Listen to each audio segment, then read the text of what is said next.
Erectile dysfunction can be frustrating because it's hard to pinpoint the exact cause. Is it hormones or blood flow or stress? The truth is, one of the first things you should look at is your cholesterol levels. Most guys don't realize that high LDL, low HDL, and high triglycerides can silently be wrecking their circulation, which means weaker blood flow where it matters most. In this video, I'll break down the hidden link between cholesterol and ED, how to test if it's affecting you, and the exact steps to fix it naturally. I also want to acknowledge that ED is a complex condition with multiple causes, and while cholesterol does play a role, it's not the only factor. So that said, it's a common issue and a good place to start. So let's dive in. Here's some wild stats. 50% of men over 40 experience some degree of erectile dysfunction, and heart disease also affects 1 in 3 men. And cholesterol is a major risk factor for both. It could mean your arteries are already in trouble, long before you have symptoms of heart disease. The connection here is that erections depend on healthy arteries and good blood flow. A high cholesterol combined with inflammation leads to plaque buildup called atherosclerosis in the arteries, reducing blood flow to the penis. So the smaller arteries tend to clog up first, so ED is often the earliest warning sign of heart disease. However, not everyone with high cholesterol experiences ED, and not everyone with ED has high cholesterol. So I have other videos that kind of explain the factors like diabetes and high blood pressure and even psychological stress and how they can play a significant role in ED. But that doesn't mean we ignore cholesterol. Instead, we treat it as one of the important pieces to the puzzle. Most blood work I see from guys with ED looks like this: high LDL, low HDL, and then high triglycerides.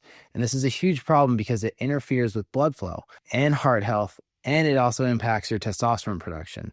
And sure enough, most of these guys with ED often have low testosterone too. And part of this problem is that cholesterol is the building block for testosterone. So your body uses testosterone to make T, which is why a statin can really tank your testosterone levels. Anyway, when LDL is high and HDL is low, your body struggles to produce optimal testosterone levels. And then low testosterone leads to more belly fat and insulin resistance and then worsening ED. But what cholesterol levels should you be alarmed by? Well, I've found that apart from just obsessing about total cholesterol, your triglyceride to HDL ratio is an awesome predictor of heart disease and whether you have normal blood flow or not. And the ideal ratio here is under 2, which is pretty uncommon. Most people are experiencing that ratio over 3. And while a higher ratio is linked to insulin resistance and poor artery function and increased risk for both ED, it's also associated with heart disease. Now, another key compound is called nitric oxide, which is key for erections because it dilates blood vessels, ensuring strong blood flow. And high LDL cholesterol leads to more oxidative stress. Reducing nitric oxide levels while also increasing inflammation. So it's a 1-2 punch. Low nitric oxide means poor circulations and weak erections. Now, some might argue that while cholesterol and ED are associated, there isn't enough evidence to prove direct causation. And they're right. ED is rarely caused by just one thing. Multiple studies have shown that high LDL contributes to endothelial dysfunction in blood vessels, which then reduces blood flow and increases inflammation. And both of those are key mechanisms behind ED. So I think the association is strong. So what should you do if cholesterol is high? Get the right tests. Don't rely on total cholesterol alone. Add some specialty labs like fasting insulin and ApoB and lipoprotein A, and then inflammatory markers like hsCRP or even ferritin. Another test I like is called a coronary artery calcium scan, which will show actual plaque buildup in your arteries.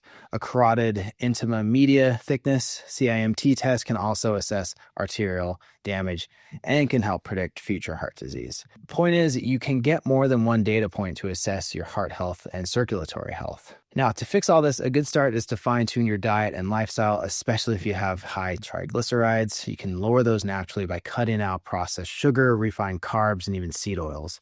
You can increase HDL by eating more healthy fats like avocados and omega-3s and even olive oil.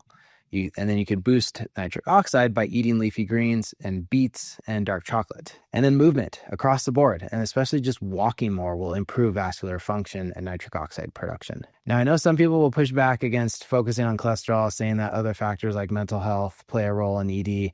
And that's completely true, but improving cholesterol isn't just about ED. It's about long-term heart health, which has benefits far beyond sexual function.